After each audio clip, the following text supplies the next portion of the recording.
Hello one and all! This is my review, reaction, and cut content discussion of Arifureta Season 3, Episode 10, and we are freaking here, baby! We are at the final labyrinth of this series.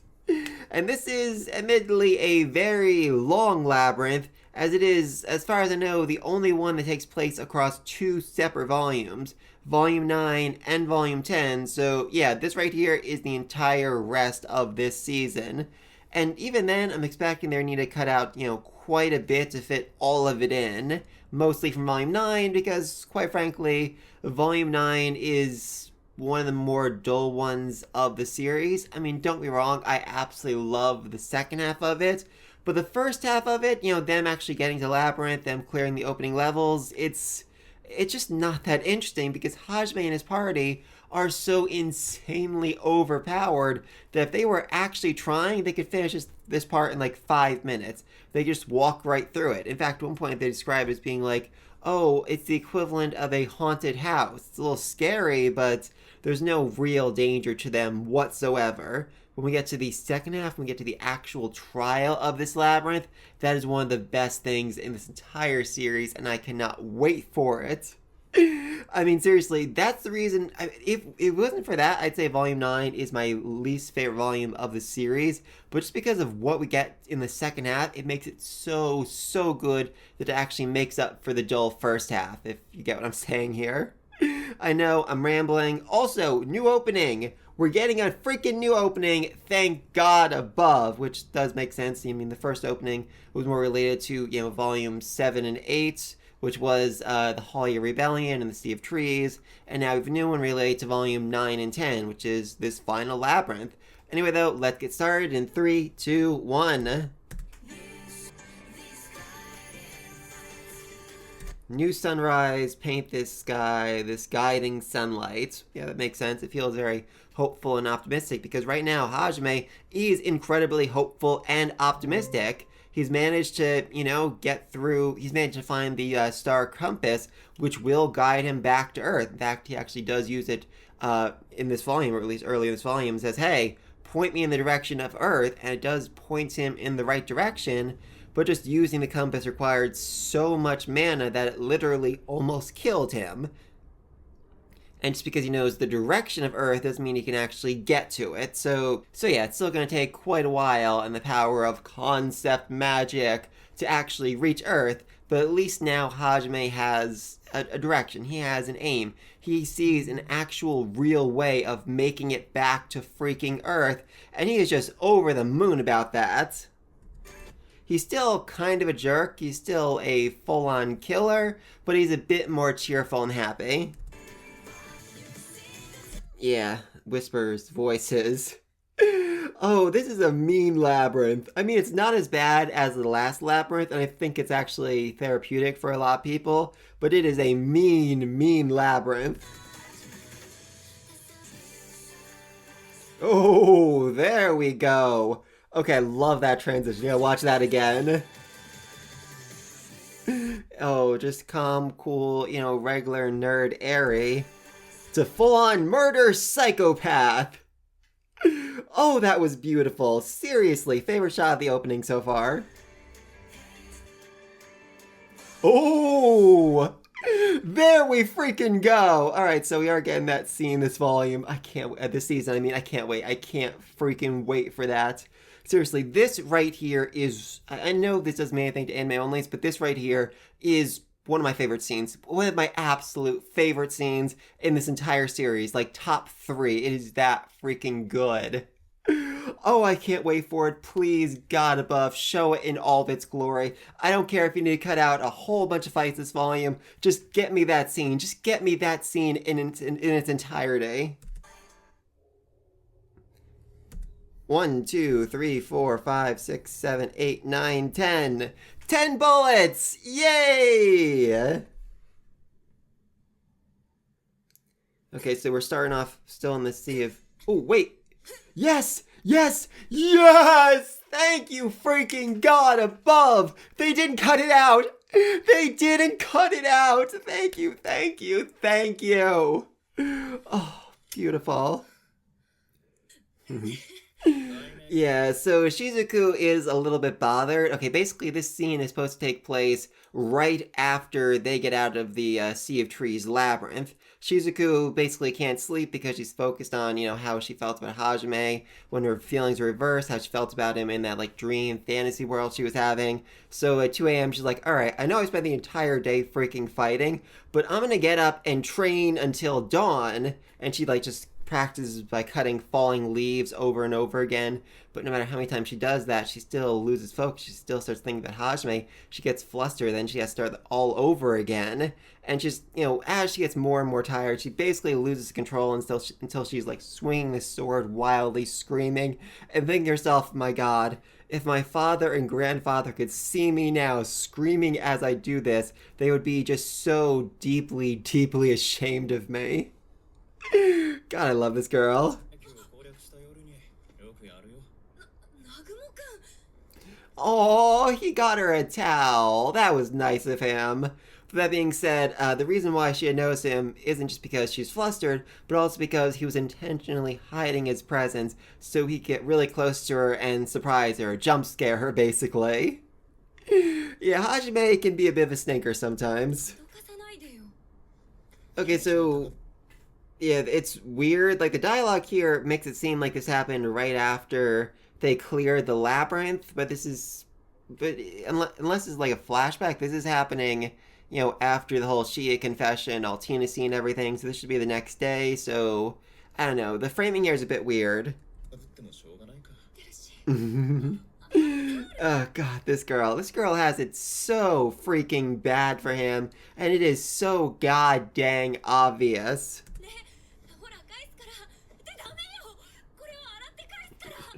Oh, God, seriously. Hajime, explain yourself. Just explain yourself. You're not after the towel or her. You're after her goddamn sword. Yes! Yes, she is! Very, very strange.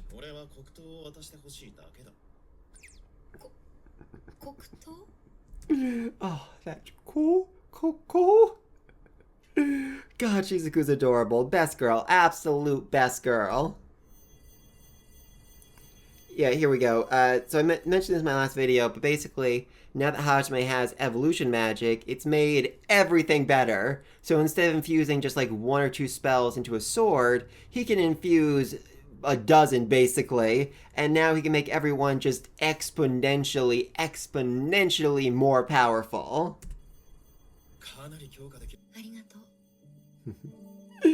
God, Shizuku, she looks just so innocent, adorable, and just god dang beautiful. Oh, I love her. Yeah, right there. She actually says, seeing the concentration and just focus Hajime has on this blade while he's adjusting it, while he's working on it, is just pure wizardry to her, which is an insane line considering that she's been in this fantasy world full of actual goddamn magic for a full year, and yet watching Hajime in the scene is more magical, more wizard-like than anything she has experienced so far. That is just, oh God, I love this girl. I love the expression she has right now. It is adorable. That's love. That is pure and complete love. Okay, so they are skipping some scenes there. Basically, she fell asleep, and then Hajime woke her up by electrocuting her with her own sword. No, I'm not kidding. And then he went on to, just explain what he did to her sword. He added, I mentioned this last video, I'm going to mention it again here, gravity magic, so she can freely control the weight of its sword, as well as bring things towards or push them away from the sword. She can cut gravity, no idea what that means, but she can also cut through space-time and the souls of her enemies, and the blade can not only repair itself, but also heal her. Top tier. That is a top tier weapon, and perhaps it is now the strongest sword in the entire goddamn world. Anyway, though, then after that happened, Hajime started training himself, which basically involved him shooting his gun into a chakram, which had a teleportation portal in it, and then dodging the bullet when it came behind him, and then he just kept doing that until he was surrounded by bullets on all sides. And Shizuku once more fell asleep watching him do that, finally at peace, and then she woke up in her own bed because Hajime carried her to bed. Though a lot less romantically than I'm making it sound, as he basically used his hover bots to pick her up and carry her as if she was being crucified to bed. Oh, and some beastmen did see that and ended up forming a religion around her because of freaking course they did. Okay, here we go. Here's everybody's new weapons. Love Suzu's fan blades. They are so awesome. Yeah, everyone's getting in a lot of practice. Oh yeah. She's looking at the blade that Hajime made for her, and she can't help but blush. He saw my sleeping face. He did, Shizuku. He absolutely did. Yeah, this is like a giant, huge area where it is literally always freaking snowing, but also the snow never goes past a certain mark, so it's clearly some sort of magical spell that's keeping the storm, centered around this one area, which is a level of magic that Hajime and Yui can't even fathom. It's insane, genuinely insane. Yeah, really. So normally this would require like a literal month of searching and searching and searching, trying to find this labyrinth. And in fact, nobody except Free has ever actually found it and made it back. But Hajime has the goddamn compass, so you can basically use that and be like, hey, point me in the direction of the labyrinth. It is basically like cheating, and he will keep using it for the entire rest of this volume. Okay, so they're actually mentioning here, but Hajime did use the compass, did say, hey, point me in the direction of Earth, and it did. He just couldn't really understand what it was saying. It's like, okay, I see where it's trying to go, I just don't understand how it actually go about doing this myself. And also, it almost killed him because he used an insane amount of mana to reach a point that freaking far away. Yeah, Miyu. Remember her? Remember how last episode a freaking goddamn apostle showed up right goddamn freaking above her? Yeah, that's a problem. That's a really, really big problem. But unfortunately, Hajime didn't give her a communication device, so she can't actually give him a heads up like, hey, I'm being attacked. Please come save me. Yeah, she's not doing well, Hajime. She's not doing well right now. Thankfully, though, she is your daughter, so, she is a freaking fighter. Yeah, so everybody's weapons got major upgrades thanks to Hajime, and they are now some serious fighters. They are basically 4 of the strongest people in the entire world, just thanks to those upgrades. Oh yeah, I really love Suzu's upgrade, as it basically, it's 2 blades, 2 fan blades. The one, creates regular barriers, and the second adds effects them, like, okay, I will make a barrier with my right hand, and with my left hand, I will make it explode! Not even joking. With that being said, Koki in this scene, at least in the light novel, is a little less than enthusiastic about getting stronger thanks to Hajime without him doing anything on his own. It feels kind of like cheating. It feels kind of like he's relying on Hajime, who he doesn't really like all that much. So yeah, we should be seeing a bit more of Koki's darker side by now, and I'm a bit concerned that we aren't. Yeah, really. Hajime, are you insulting the holy sword, the legendary relic of the hero? That's mean. That's really mean. Except that's not at all what he's saying. Yeah, seriously, Koki's sword is broken. Koki's sword is insanely, overwhelmingly broken, and all Hajime could really do is make some minor modifications and improve it. Basically, he was able to bring out the sword's true power, but couldn't make it any stronger. And yet, just by doing that, it's on the same level, almost same level, as Shizuku's own sword. Shizuku's sword that can, again, cut through space-time and the souls of her enemies. Yeah, Shia is just so absolutely ecstatic about, getting to experience snow. Though you may have noticed, she's not really dressed for snowy weather. And a normal series might just go like, okay, for this arc, we're all getting snow outfits. We're all gonna be covered up and snug and warm. Nope, not this freaking series. She is gonna go out there in a goddamn bikini and miniskirt, because of course she is. And Tio continues to be freaking Tio. Ecstatic about being hurt by the cold weather, I guess.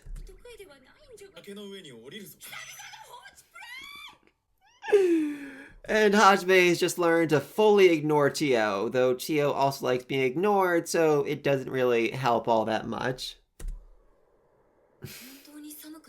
Yeah, Hajime made charms for them that made sure they didn't feel the cold whatsoever. And for his girls, they're all snowflakes. For the rest of them, they're rocks. Just literal rocks he picked up off the ground and enchanted. Because of course he did. Though that being said, they might show, but they probably won't. Tio didn't get a snowflake. Tio got a snowman, which was less cute because Hajime wants to motivate her to be a better person, to be Super Tio again, and promised that he'd give her a better charm if she behaved well in his labyrinth and brought out her full potential, which is an absolutely insane thing to ask of her. Yeah, she straight up says, I am no longer a forest bunny, I am a snow bunny. Yeah, good for her. Oh, she is so happy being in the snow. And she just fell, I believe it was 600 meters down. Which, you know, might be cause for concern for anyone else, but this girl is freaking invincible, so probably won't even get a bump on the head for that. Still falling. You can still hear her falling. Shortly after, no one ever saw that foolish rabbit again. Yep, she's gone. Bye, Shia. Love a total lack of concern in Hajime and Yui's face. No, she's not. Seriously, Shizuku, you have seen Shia in action. You've seen what she's capable of. That's not enough to kill her. Yeah, Kaori's got literal goddamn wings, so of course she'll be fine. Hajime has his air hop, air walk skill, which lets him make platforms, but even without that, he could probably, you know, survive a 600-meter drop without too much difficulty. Okay, so this might seem like insanely, overwhelmingly cruel, and it is, but importantly, Hajime did enchant all of their boots with air hop, so they can actually, you know, handle this without too much difficulty. It's just really freaking terrifying.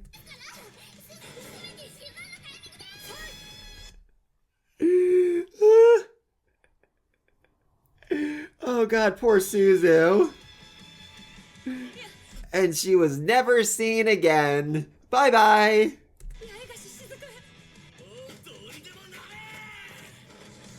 Okay, gotta admit, that was pretty manly of the heroes party to actually manage this on their own. I can't remember if they were thrown by Tio in the light novel or not. I know Suzu was thrown. I can't remember about the rest of them, though.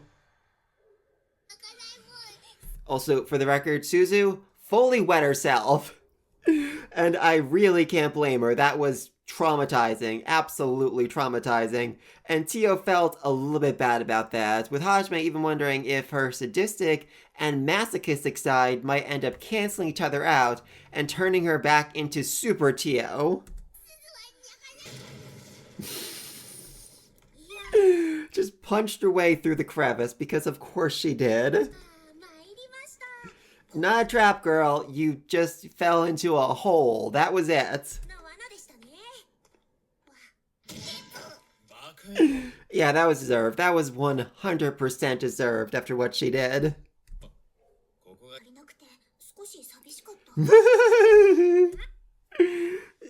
I felt lonely because you've been less pitiful than normal. What the freak? And she likes that? She likes being told, we missed you when you were lame and pathetic and just constantly messing up. Amazing. Oh god above, are they gonna include this scene? I'd rather they didn't, but it's Arifureta, so they probably will. Oh no, oh no, oh no. Why? Why did you have to make the rabbit so cute? God dang it. I mean, I get it. I know the whole point is they're supposed to be cute, but I don't want to see what comes next. I really don't. Oh, that sound. Cute. Oh god, this is gonna hurt. This is really gonna freaking hurt. Oh god, Shizuku. Poor Shizuku. Kawaii! Oh god, this girl's an... And of course, yeah, she's... So, this has been made abundantly clear before, but Shizuku loves cute, adorable things, but she's also embarrassed by the fact that she loves cute, adorable things, as she's supposed to be, you know, the badass warrior. And everybody's happy for her, except for Hajime. Oh boy, Hajime, you know, you could just walk on by. You don't have to do what you're about to do. You really, really don't have to do this. Yep, it is 100% a monster. And, yo, she's right. She's trying to hide her embarrassment, but no, she is 100% right. It is literally trying to fool them by looking cute. God, there's so many of them. Oh, this is gonna be bad. This is gonna be so bad. Oh, no! No, no, no, no, no, no! Oh, God, that was worse. That was worse than I expected. That was so much worse than I expected. Oh, God. Oh, God. Oh, God. Oh, God above. No.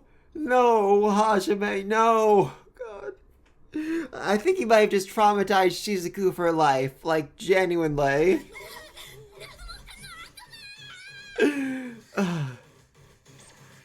I love that Yui just sighed. Like, of course he has to do this. Of course he has to stomp that rabbit to freaking death. Yeah, remember when I said that Hajime has gotten, you know, kinder and softer after finding a way back home? And my light just died. Great. Okay, remember I said that Hajime has gotten kinder and softer now that he's found a way back home? Yeah, he still has his one main rule, and that is, I kill my enemies. And unfortunately, these rabbits are his enemies. And God, just the way they're trying to bash into him, trying to fight back after that is just so cute and sad and pathetic. No, no, no, no, no. He ripped off their ears. Why did he have to rip off their ears? I know it happened in the light novel, but they didn't have to make it happen again. No! No, no, no, no! Oh god, oh god, oh god.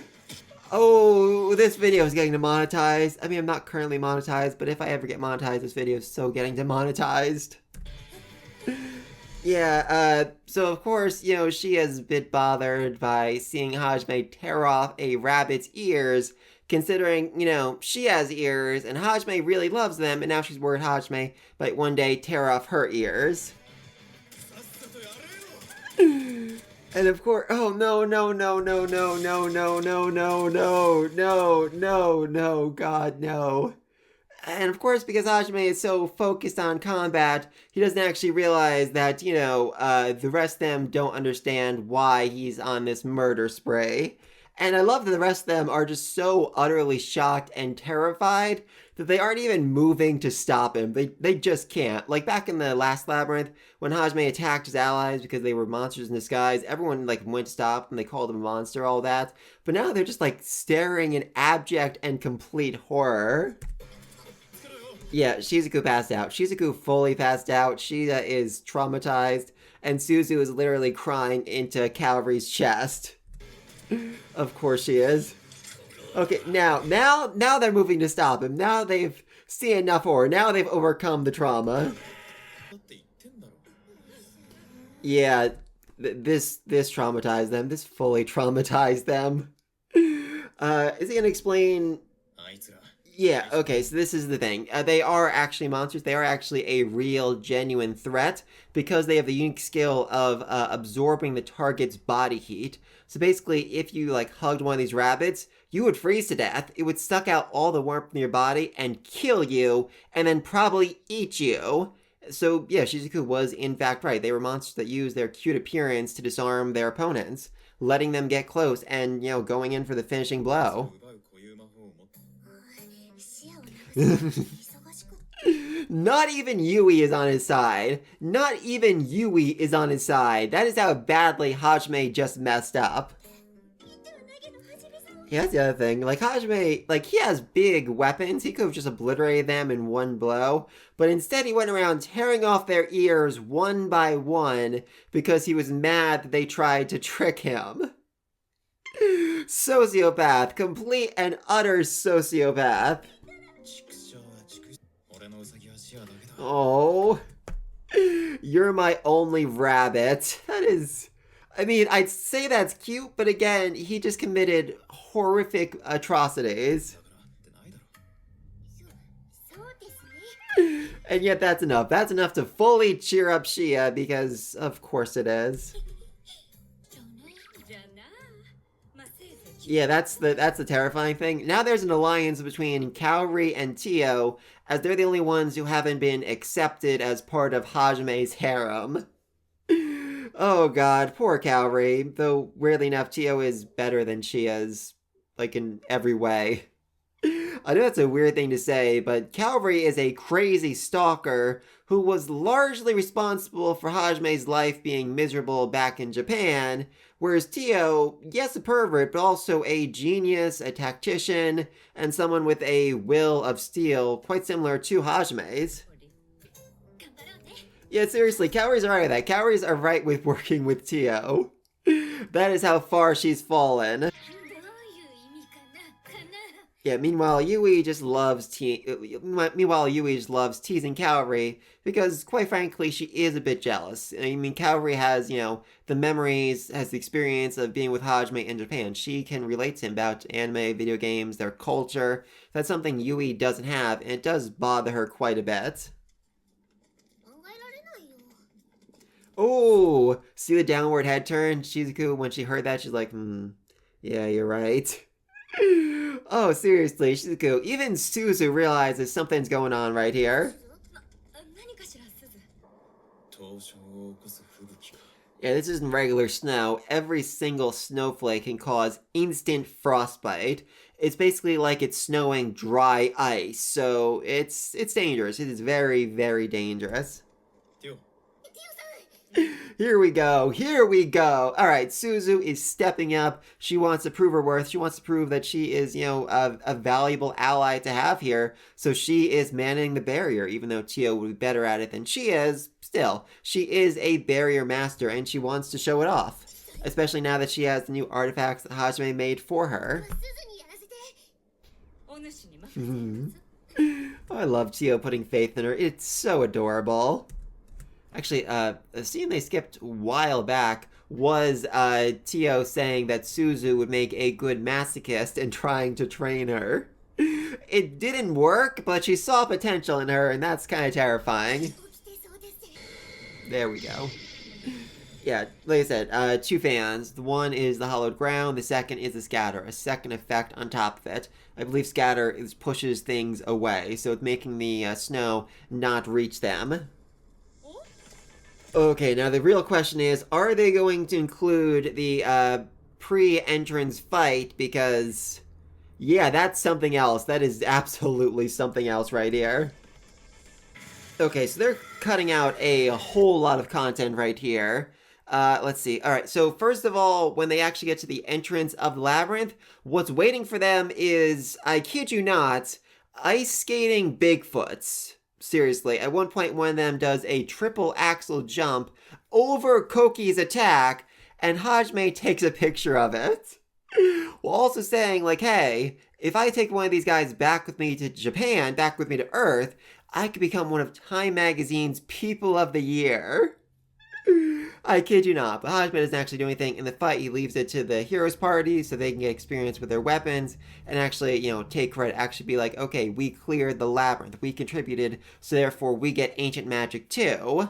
Anyway, though, once they actually get into the labyrinth itself, they find a whole bunch of corpses frozen in the walls, And when Hajime finds the first one, he decides to shoot it a bunch of times just to make sure it's really freaking dead. And they go on, and then later on, once they go well past it, it breaks out of the wall and instantly dies because it was shot. But that isn't really enough to stop it, as they come across a whole bunch of zombies who break out, and it can actually like swim through the ice. And even when Kaori, literally disintegrates them, turns them to dust, because she does not do well with scary stuff, they still manage to rebuild themselves and come back swinging against Hajime. So yeah, the big trial of this challenge, of this part of the labyrinth, is to find the magic crystal at the center that's actually reconstituting all of them and destroy it. And it should be here in this room, in this giant dome. Yeah, like I said, they can actually kill the ice zombies or the ice birds because they can just regenerate very, very quickly. And of course, Hajime just, used a railgun rifle with one freaking arm. And it still missed. Yeah, seriously. In fact, at one point, after Kaori does the giant disintegration beam to kill all the zombies, one of them reaches up from underneath the ice, grabs her leg, and I think she immediately passes out because, yeah, that's goddamn terrifying, no matter who you are. Yeah, okay, so this is the actual boss of this trial. It is the giant turtle with a magic crystal inside of it. And honestly, if Hajime were to fight seriously, this guy would not be any threat at all. But he's not going to fight seriously. He's going to leave it to the idiots. Oh, that look right there. That is a look full of hatred and anger and disgust. In fact, I forgot they cut over another line. When talking about Princess Lily, Koki actually says, don't worry, Kaori. Once I get my hands on this ancient magic, I'll defeat God. I'll protect Lily. No, not just Lily. I'll protect everyone in this world, humans and demons. And then I'll return on my own. Once I clear all the other labyrinths, I won't abandon anyone. Which sounds like, the sort of thing a hero should say, except it fully lacked any of the heroic charm, and instead was described as a literal spear hurled at Hajime. It was basically insulting him for not doing the same thing, for not using his power to, kill freaking God. And then Hajime responds that he's going to give Lily a sniper rifle that can shoot down apostles, because of course he is.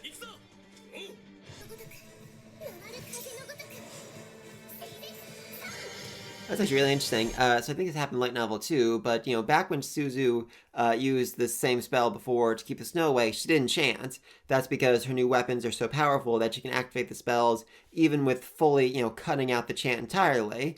However, now she needs a much, much stronger barrier to hold up against a monster's attack, so she still needs a chant to make the spell more powerful.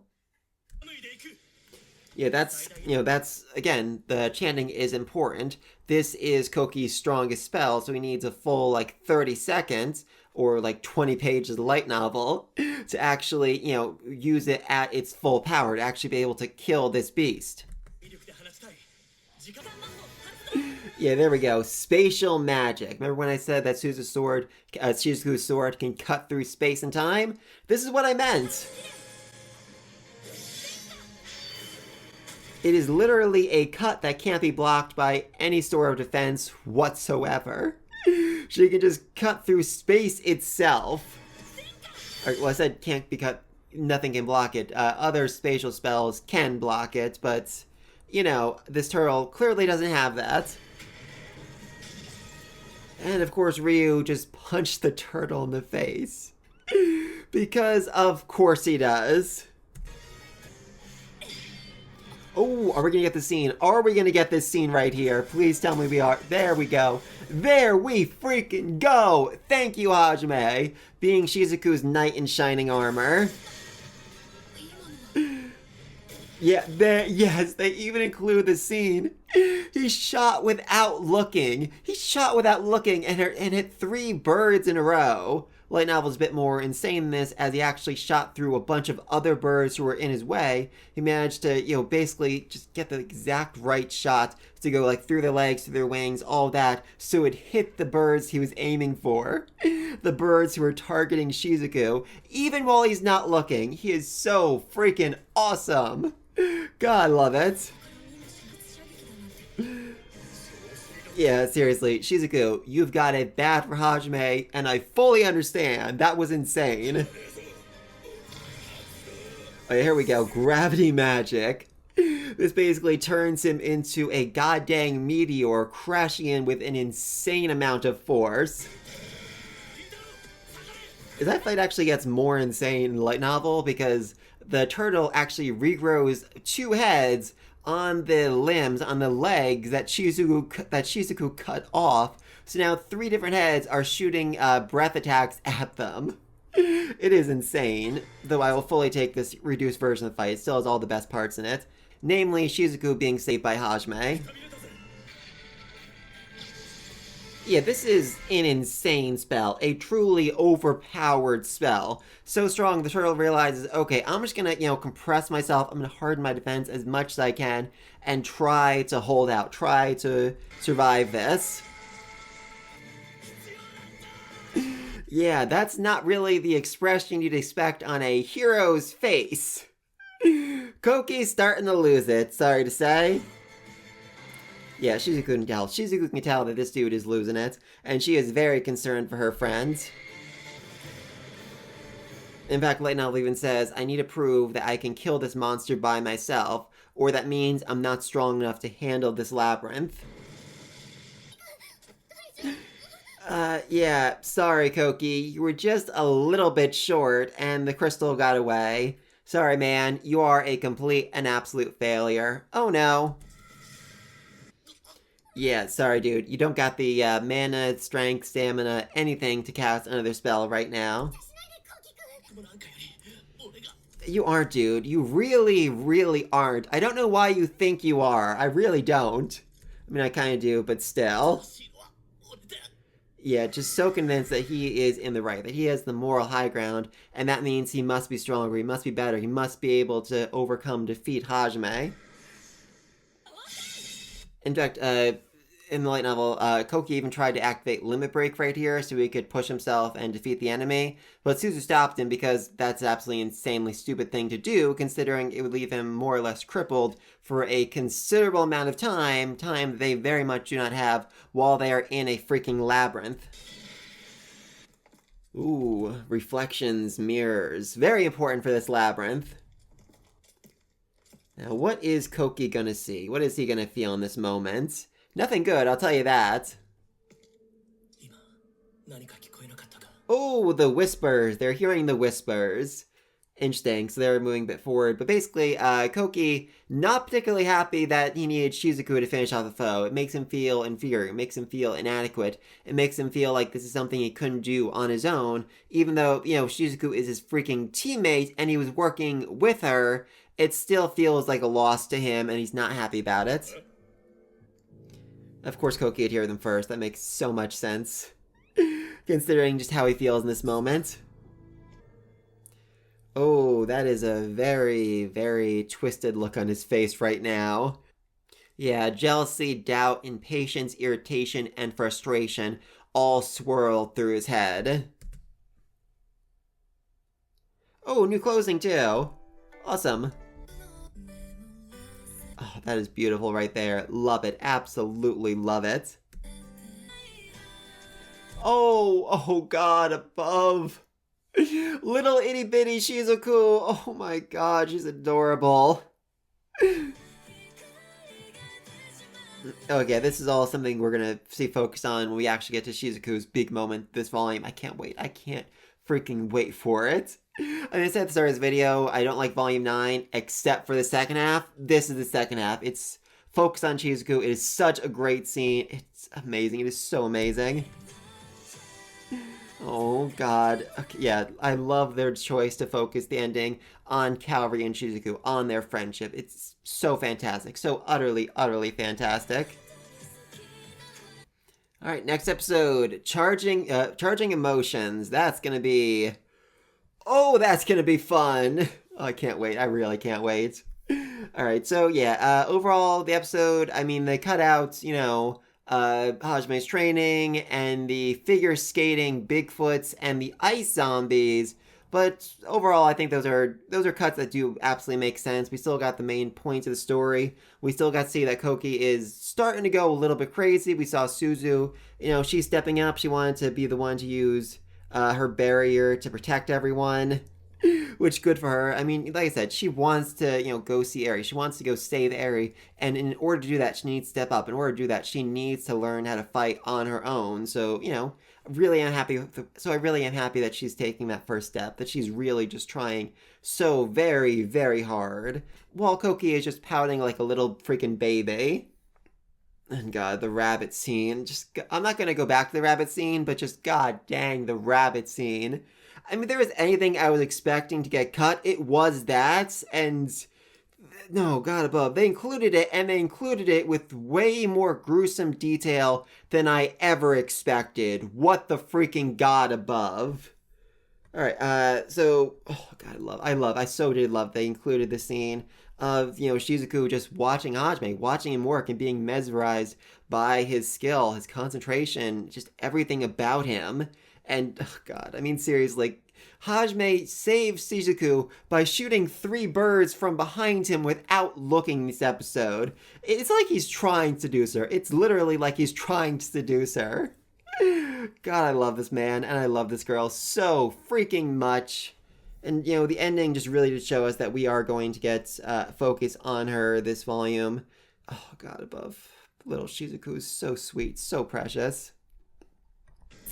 But please, let me think about this down below. What do you think of their weapon upgrades? What do you think of, Suzu trying to take charge, Koki being just a little bit crazy, and Shizuku clearly having it bad for Hajime?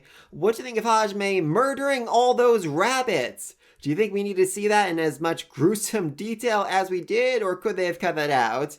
And what awaits them in this labyrinth? What is going to happen next? What are the whispers that Koki is hearing, and what's with the focus on their reflections? What do you think is going to happen next? Let me know what you think about all this down below, and until next time, peace!